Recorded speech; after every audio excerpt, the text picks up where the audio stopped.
This is Kathryn Goetzke, host of the Hope Matrix podcast. We are here to share science, stories, and strategies for how to hope. I'm the Chief Hope Officer of the Shine Hope Company, and Shine is the mnemonic for how we teach hope. So when we talk about hope, we talk about how we use stress skills, happiness habits, inspired actions, nourishing networks, and eliminating challenges, which are our thinking patterns that get in the way of our ability to hope. Hope is a skill. You can measure hope, you can teach hope, and you can start practicing skills to activate higher hope in your life today. And on this Hope Matrix podcast, we aim to bring in guests, experts in science, people with stories, and those that have strategies for activating hope in your life.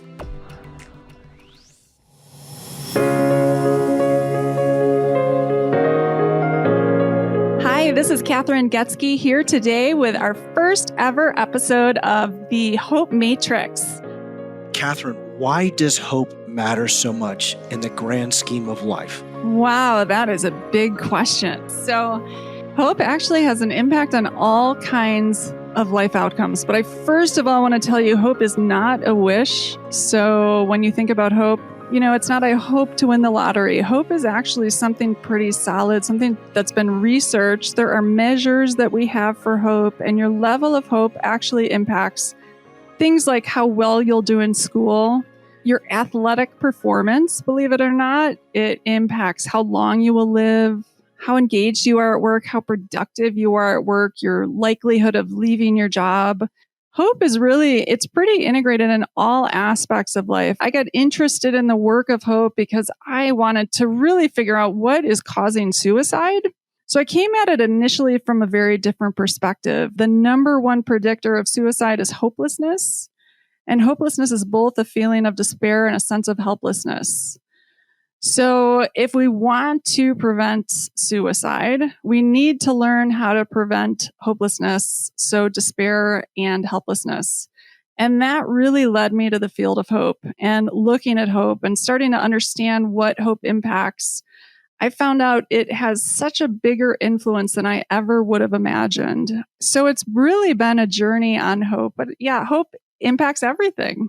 How about, can hope and the principles within the matrix help youth?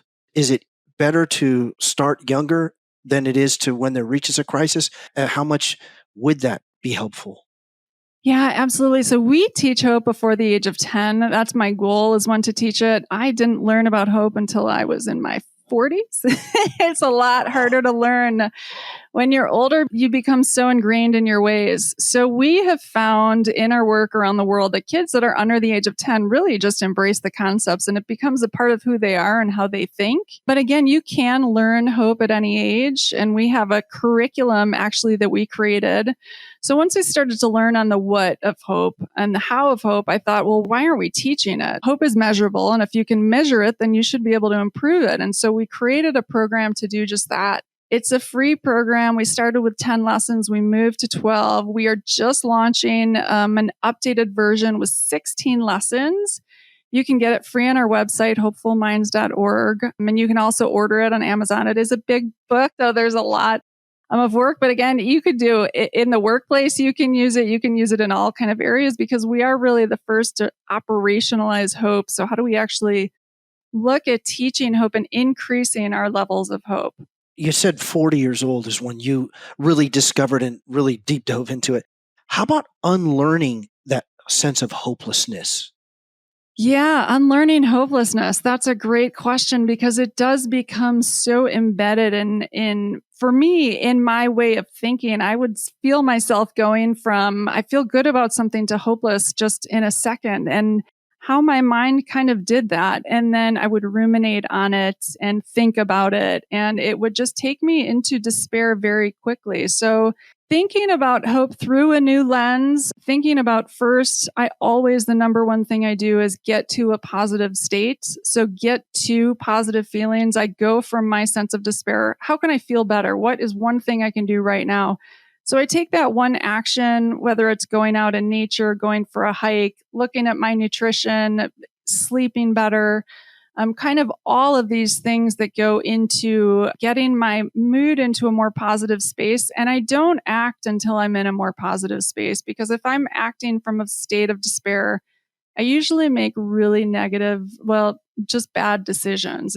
The research shows that leads to addiction, violence, all kinds of negative behaviors when we do that, when we act from a state of despair. So first I get from despair to a more positive state. And then I take actions, even if it's just a tiny step. There's a great video about someone making their bed in the morning and how just that one simple act can change the entire projection of your day, because you're starting with one small thing. And once you do that one small thing, you feel a little bit better and think, okay, I can do that. Maybe I can do one more thing. So yeah, it's had a profound effect on my life once I reframed the thought of it in my mind. How about the 90-second response? For a listener, I guess a 90-second response before you experience any sort of take an action or reaction versus a response. Yeah, one of the most interesting things I've seen on research is this 90-second rule, that our body has a 90-second physiological response when we are triggered by something. And so if someone annoys you or frustrates you or does something that you feel sad about, our body goes through an actual kind of chemical process that we don't necessarily have control over. But what we do have control over is not acting. So not doing anything. So just learning that very simple technique for 90 seconds. Now, 90 seconds is a long time. I mean, if you've ever really sat through 90 seconds and you think, gosh, this is what's continuing to go through my body, but not acting in that first 90 seconds, if at all possible, I think is such a powerful and can have a really profound impact. Again, like addictions, if you are at all have an addictive personality, if you can learn to breathe through those periods of distress and not pick up or not do something, I've been sober 16 years. So addiction has been a big part of my life in many different facets. Learning to take that initial 90 seconds can just change the future of if I, pick up. So it's been a really powerful technique for me, and to understand that there's a biological process. It's not just a decision. I mean, I have to just make the decision not to act, and that decision alone can have a really powerful impact on your life, on anyone's life, and it has on mine. The emotional maturity, is there a way? I would think that 90-second, when you're able to make that habitual and that it's a habit, whatever emotion, specifically a negative emotion, whether it's sadness, particularly anger, that once you're able to get to that 90 seconds, that will become a habit. Is that true or not? Yeah, I mean, I think so. I think the earlier you do it, the easier it is, because I think so much of it is happening unconsciously. I worn a product called Leaf. So it's a wearable. It measures your heart rate variability. What happens when you get into the physiological response, your heart rate variability drops. And a lot of times we're just not even aware. We might read an email, it might upset us or annoy us, but we don't even know. And so what Leaf does is it starts vibrating saying, you're upset. But it doesn't tell anyone, right? So but nobody else knows, which is a nice thing. But you understand then there is a physiological process going on in my body that I need to be aware of. So I don't think it's always conscious. We know it's not always conscious. And so becoming conscious is one of the first steps to really helping and fixing it and becoming aware of it. Can you develop a hope muscle? I mean, that might be a bit of a reach, but is there such thing, or can you develop a muscle and strength for hope? Yeah, I mean, that's how we teach it to kids. It's like working on your hope muscle. I mean, it's exactly that. You can become stronger in hope. You can test better in hope. I mean, we want kids to aspire to be the most hopeful they can possibly be. And this isn't like we want them to feel all their emotions. And that is a part of hope. It's not just feeling good about everything. That's not what hope is. It's understanding how we feel, embracing our emotions, not acting out when we're in a negative place, getting back to a positive place, and only then taking inspired action. So yeah, and you can work on that and you can practice it. And I practice all the time, every day. I mean, it's become an integral part of my life. How about faith? And how much do you feel faith has a part in all of this? Yeah, that's a great question. And I have kind of a unique response. So I believe For me, faith is super important. There's a lot of research around faith and how important faith is to hope. To me, it's the characteristics of not feeling like we're completely responsible for everything in the world, but that we're connected to something bigger than ourselves, that we hold things sacred, that we see things with awe and wonder. I think that is such an important component of hope. I know a lot of people, and this was a challenge when we were creating our curriculum, because a lot of research does say that the more you have faith, the more hopeful you are. And many people have been abused by religions, and it's been used to oppress and incite fear. And that is not the kind of faith we kind of promote. So I think it's really just important to know the research behind it, and also know that if you don't affiliate with religion specifically or faith, or opposed to, any kind of faith, it doesn't mean you can't have hope. So I think it's really, to me, what's important is that you feel connected to something greater than yourself, that you, really can experience wonder and awe and kind of the magicalness of the world, and try to look at it more through the lens of that. Yeah. And how about the noble purpose of hope for you? If you can bring out within you what the noble purpose of hope in everything and all your actions that you take to having people experience much more of it. Yeah, well, for me, it was such a challenge growing up, seeing my dad struggle so much. I lost my dad to suicide when I was 19.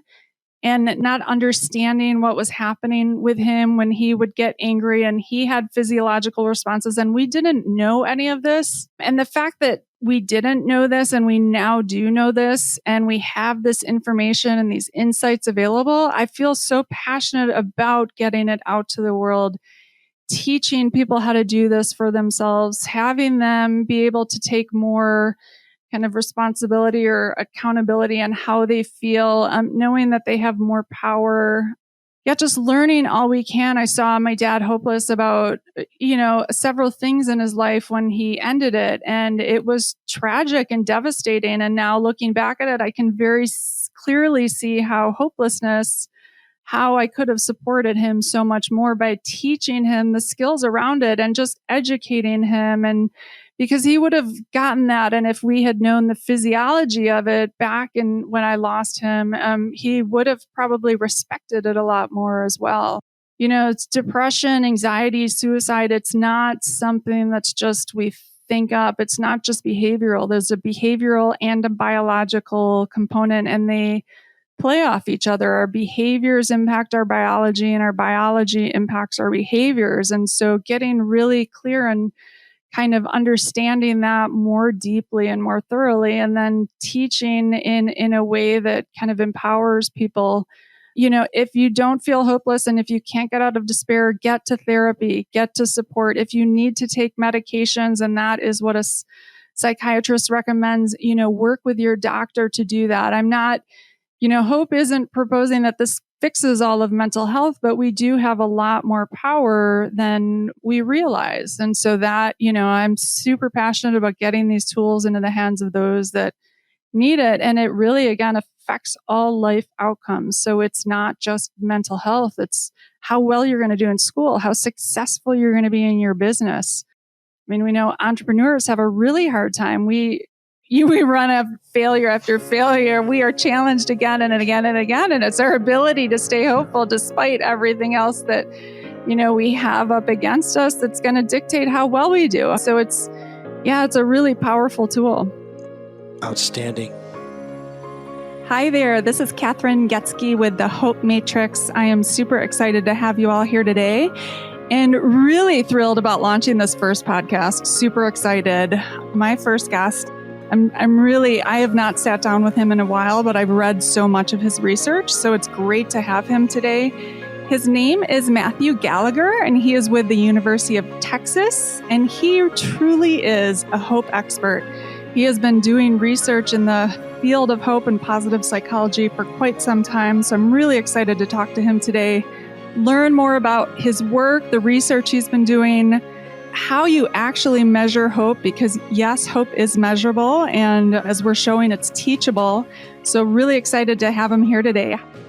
So, Matt, in talking about the Children's Hope Scale, we've used that pretty exclusively in Hopeful Minds and the work we're doing around the world and the research with kids. I know you're intimately involved with that scale. Can you talk a little bit more about what it's measuring with kids? Yeah, the Children's Hope Scale, just like the Adult Hope Scale, has multiple items to tap into the two components of hope, which is the pathways and the agency. And so pathways is trying to have a sense of to what extent can individuals or children in this case think of ways to achieve their goals. And so we always face obstacles as we're trying to pursue different goals in our lives. And you think of different kinds of strategies to achieve those goals. That's the pathways component. And then agency is the more motivational component. Can you have the energy? Can you have the drive to pursue those pathways to achieve those goals? Even in the face of obstacles, if things are going well, going poorly, can you still maintain that energy? And so we have multiple items we can tap into both of those components to have a good sense of what a child's overall level of hope is. Yeah, it's absolutely brilliant. And it's been a really great way for us to look at the mental health of kids around the world as we look at hope. And you published a paper on hope as a transdiagnostic for anxiety. Can you talk a little bit more about what that means? Yeah, and so there's been a lot of interest historically about the role of hope in the context of psychotherapy as something that should provide resilience against the development of mental illness. And that's something we've been finding pretty consistently in our recent work. And so a lot of what I do is focusing on hope in relation to anxiety and stress disorders. And in a recent study, we looked at the role of hope, of how it changed across the course of psychotherapy, the extent to which we could consistently promote increases in hope, and to what extent that related to changes in anxiety. And what we found was exactly what we hoped to find, is that it is in fact possible to have large increases in hope over the course of psychotherapy. And this was across a number of different treatment options. But most importantly, the individuals who had higher increases in hope also had much greater reductions in anxiety across the course of treatment.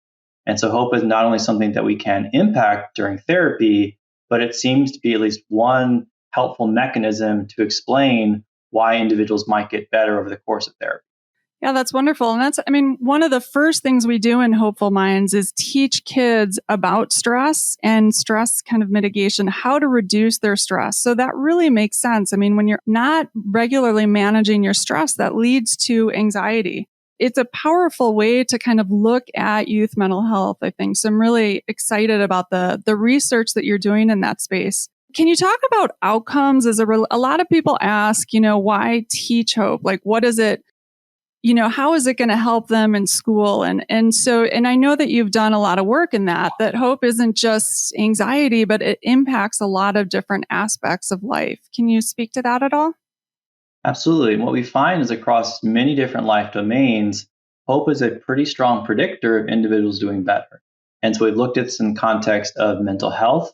We've looked at this in the context of academic outcomes, whether younger kids, high school, college, across a wide variety of age ranges, individuals or kids who are higher in hope do better in school. And we've looked at this in the context of the workplace in terms of what employees are more effective and productive. So whether it's mental health, the workplace, school, across most contexts, we find individuals that are higher in hope seem to do better. And it's not just the case that because individuals are having success, that they're then more hopeful. Hope also predicts future outcomes above and beyond kind of past outcomes. And we find that there's mechanisms that we can understand that help us to know why that is. And so the ability to cope with stress, as we were just talking about, the ability to persevere in the face of obstacles, these are some of the reasons that we find that across many different life domains, hope is not just associated with success, it tends to predict and promote future success. Yeah, that's really powerful. And one thing I've seen in the workplace is your level of hope actually predicts how engaged you are, how productive you are at work, your likelihood of turnover, kind of all kinds of things that costs employers money. And so it seems to me that investing in teaching hope in the workplace is a really powerful thing to do and especially important from an investment standpoint. Absolutely. In both the workplace and in school context, we do find that hope promotes retention. So looking at how hopeful students are in the first year of college, we found that predicts with pretty strong relationship whether they're still enrolled in the second year of school, which is a huge problem in the university setting if people start, but then they drop out after the first or second semester. And so hope predicts whether you stay enrolled and also whether you've graduated in 4 years. And so it's not just something that sounds good, it has a powerful impact on real world meaningful outcomes. Yeah, that's great. One thing we've done recently with Hopeful Minds is we looked at the CDC has national health education standards that are tested on at the second grade, fifth grade, eighth grade, and 12th grade. And the program that we have actually teaches a lot of these standards, which I find really encouraging. A lot of the mental health programs focus on social and emotional learning. And so using hope and teaching hope as a skill actually improves test scores. And so that is another kind of really unique aspect, I think, of hope as it relates overall to mental health. Yeah, it's something that anyone can be taught. And I think there's some individual differences. Some people might start higher or lower in hope, but because it is this cognitive trait or strategy, it's something we find like we can promote this in anyone that we work with. And so it doesn't have to be just a luxury of the rich or the privileged. It can be a useful tool, promoter of resilience for anyone. Yeah, that's wonderful. And another study I saw said that hope predicted your future level of anxiety and depression, but your anxiety and depression does not predict your future level of hope, which I think is a really important point, especially for those experiencing depression or anxiety or with lived experience. Just because you're in an anxious state or a depressed state doesn't mean that's your future. Hope is a known protective factor for anxiety and depression. And if you practice these skills for hope, you can actually work to kind of protect yourself in the future for episodes. So that was another study I found really interesting around the space. Yeah, absolutely. A lot of the coping strategies that are motivated by having higher levels of hope are really effective in terms of challenging levels of anxiety and depression. And everyone experiences sadness, anxiety, stress sometimes. It's how you're responding to that that's most important. And so being able to engage in cognitive reappraisal, not engaging in emotional avoidance, these strategies that we know from clinical psychology are more effective. Hope promotes these things. That's something we find consistently across a lot of studies. Yeah, that's great. And when you say non-emotional avoidance, I mean, that's kind of one of the first things we teach our kids are all emotions are here to serve us and we need to experience them. You know, we teach kids, little boys, not to cry or don't feel sad, but that's really a disservice to them. Would you agree? Absolutely. And that having more adaptive emotion regulation skills, whether it's simply understanding what the different emotions are that you are experiencing, how to communicate them, how to accept them. They might be uncomfortable or unpleasant at times, but they serve a useful purpose. And so we need to know how to engage effectively with our emotions. And that's a massive factor in terms of well-being. Yeah, absolutely. And I think actually when we feel things so profoundly and deeply, that can actually lead us to our purpose, which is another thing we teach our kids. You know, if you're feeling something really strongly, that might be something you care a lot about, something you may want to kind of explore emotionally. And it may be why you're here and your mission in life. I think, you know, when we look at the flip side of this, which is hopelessness, I mean, a lot of people are feeling very hopeless right now about a lot of different things. Do you have any kind of comments on what's happening in our current environment? Yeah, there's a lot of pretty intense and chronic stressors that people are dealing with everything associated with the pandemic, with all the political strife and all the discrimination and issues along those lines. There's a lot of very significant and serious stressors. And I think some of those things are not things that hope can magically make go away, but they're things that if we do have to face some of these things like the COVID pandemic, they might help us kind of best cope with it. And that's something that we have a study that's we just kind of submitted for publication looking at the role of hope in predicting anxiety and COVID related stress in particular, finding that it does predict stress a month later. And part of it is because it helps people have a better sense of perceived emotional control. And so finding that with individuals, if you can maintain this more positive cognitive orientation, the higher hope, it doesn't make it so you don't have stress, but it can help you to cope with that more effectively, to do the best that you can to get by. Yeah, absolutely. I know personally, I'm feeling my emotions a lot more intensely right now. And in the past, I used to turn to addictions to kind of run from them because I didn't like feeling those negative emotions. And I think that's getting triggered. There's so much change. There's so many things happening. I think, which is why we're seeing addictions increasing and those kinds of things. Mm-hmm. And yet, I think it's right now that we have to kind of double down on our work is on hope. We need to feel all of those emotions, not run from them, listen to what they're telling us. And only then, when we're in a better spot, take action. Yeah, substance use is something that is unfortunately increasing kind of the past 6 months or so with the pandemic, that just the chronic stressors that people are facing, it's a way to try and suppress and avoid those emotional experiences. And it is short-term reinforcing because kind of in the immediate, it seems like it works, but it does kind of get you stuck long-term in that trap. And so trying to use more adaptive coping skills is definitely something that's not easy, but it's definitely in the long run the most effective. Yeah, absolutely. And when we talk about the racial discrimination, hopelessness is a known consequence of racial discrimination. And it makes sense. Hopelessness is a feeling of despair and it's a sense of helplessness. So when you're discriminated against and oppressed, you feel horrible and you don't feel that you can do anything about it. And we also know hopelessness leads to things like violence, addiction, all of these kind of negative, I would say, coping mechanisms. And so again, it's really important that we take care of ourselves during this time. We know hopelessness is the feeling we have, but then we work on the skills to get ourselves out of that hopeless place into a more powerful place. Control the controllables. We teach our kids what can we control in this and what can't we control. And, another really key thing we're teaching our kids is the 90-second rule, and that we have a 90-second physiological response when we're triggered by something emotionally. And if we act out when we're in that emotional state, it usually doesn't lead to anything really positive. So to teach them how to just kind of hold on. Do you have any thoughts on that or any research related to that? Yeah, that is something that we're finding in terms of the discrimination disparities.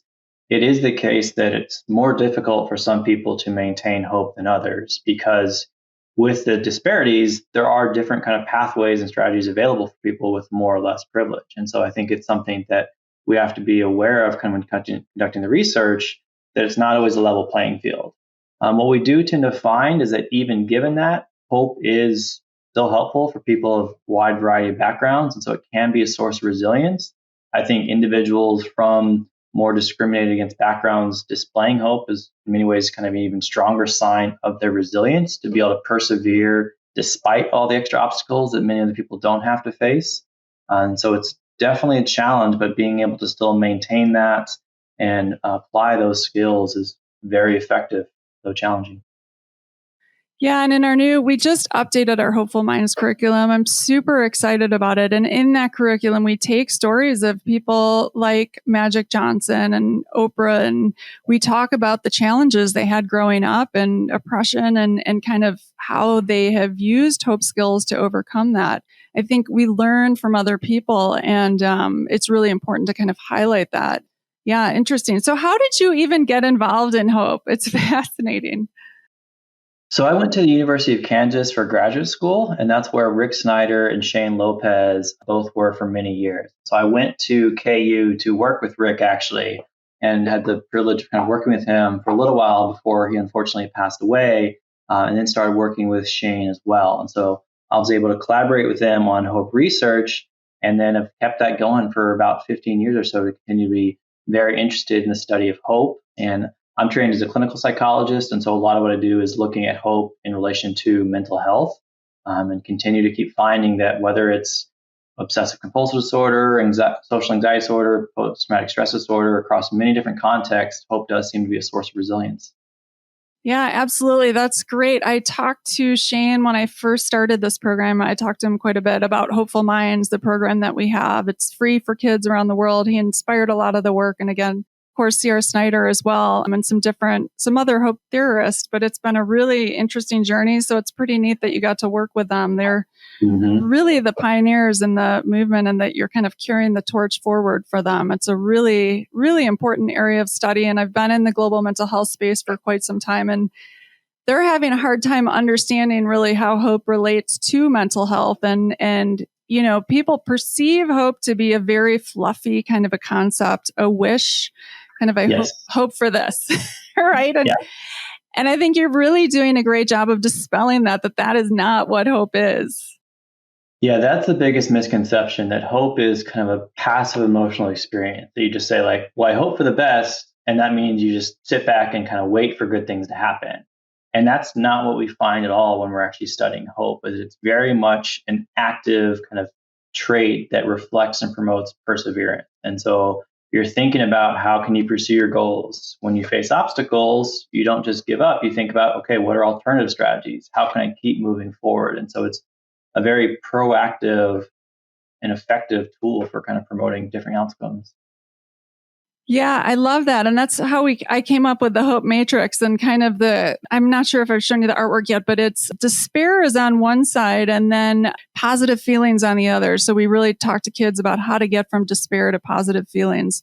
And then on the other end of that is helplessness, which is the second aspect of hopelessness. So going from helplessness to inspired action to really creating the life that you want and that you're excited about and you're engaged in. And those are really the two keys to hope. And it reframed for me, for sure, the way I looked at hope. I got into this looking to rebrand depression and mental health 15 years ago. And now I'm really excited about rebranding hope, because I think that's what we need to be focusing on. Mm-hmm. And I think just giving people the idea that it's possible, even when things might be difficult, even when they're struggling, you can still try and find, maintain, and promote hope. It's not just something where it's only a luxury when things are going great. It can be something even when you're really struggling with all this disasters going on with COVID, all the political issues that are happening right now. It can still be a useful resource. It's not just a fluffy kind of concept, as you said, that's only useful in easy times.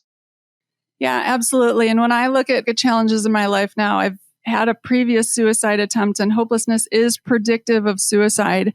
I always think about, what do I feel hopeless about? And then I chunk it down into the specific, okay, how can I take a small action? How can I first feel the emotion related to that? And then how can I get to inspired action? And it's really helped me. And I think your work has informed so much of that. So I really want to thank you so much for what you've contributed to the field. I wonder, do you have any final thoughts for our guests or those listening in that want to learn more about hope? Or, we'll put links to your work if they want to get engaged in your work or what you're doing. Yeah, I think we really have a lot of powerful research these days. And I think it's myself and many others now around the world who've been studying hope for many people 20 or 30 years, finding that across many different contexts, many different outcomes, it's not only something that we can reliably and effectively promote, but it does lead to many positive outcomes. And so whether it's risk for suicide, depression, academic outcomes in youth, it's not that it's something that magically fixes everything. It's something that requires work. It's a very active kind of trait and coping skill. But to the extent that we can kind of keep promoting hope in individuals worldwide, that's something that's really important. And I think that's what some of the research that my lab and others are doing now is really trying to add to the diversity of hope research and moving it beyond kind of more traditional populations that we study in psychology research to make sure that we best understand how to assess and promote hope in individuals of all backgrounds. So I think that's something that my group is really excited about doing, but there's a lot of really interesting work going on studying hope around the world. Wonderful. Well, thank you so much for taking the time and sharing with us the research around it, educating us more on hope, what it is. And you've inspired me so much. You've given me a new lens through which to look at my life. So I really appreciate that. And hope we can get, and that the little one in the background. Love that. Yep. Absolutely. That's great. Yeah, so thank you so much for joining us today, and we'll be sure to put links to your work. And thanks for listening, all you listeners, to the Hope Matrix. Excited to have you all here. Thanks so much for having me. So thank you all for listening in to the Hope Matrix podcast. We want to shine a light that hope is teachable, hope is measurable and teachable, and provide you with actionable insights for how you can start activating hope in your life today, and provide a framework so you can start talking about hope with other people and practice these skills together, because we are better with hope. please feel free to check out the shinehopecompany.com, where we list all of our resources around how to hope.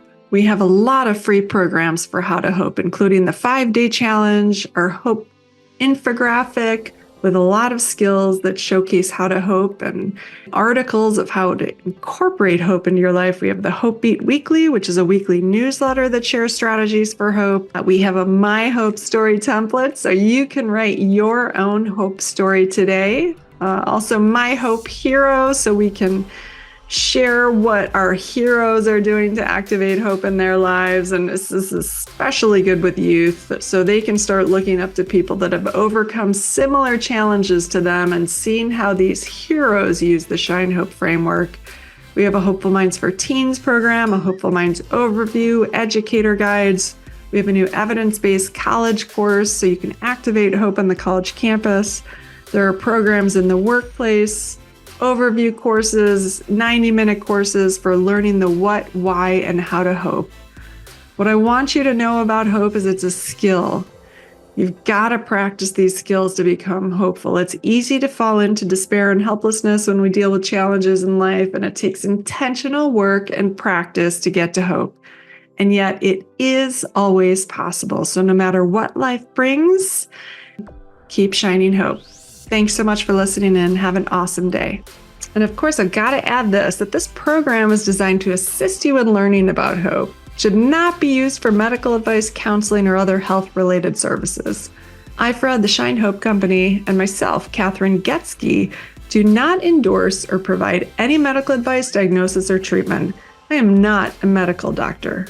The information provided here should not be used for the diagnosis or treatment of any medical condition, and cannot be substituted for the advice of physicians, licensed professionals, or therapists who are familiar with your specific situation.